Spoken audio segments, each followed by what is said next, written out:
Hello, what's up guys? In this video I'll show you how to extract a zipped Camtasia project and open it up.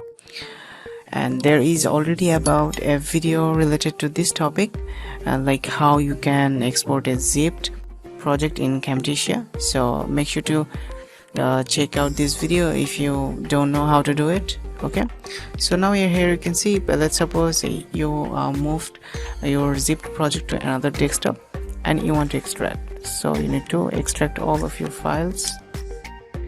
So it's being extracted, right? Now you can see this is a folder. You need to open up this folder and you'll be able to find all the files related to your project.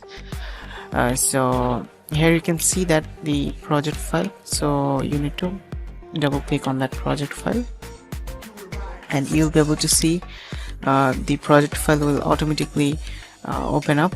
Okay, and here you can see that your project file is successfully opened in your Camtasia, right? So in this way you'll be able to open up your zipped project in Camtasia.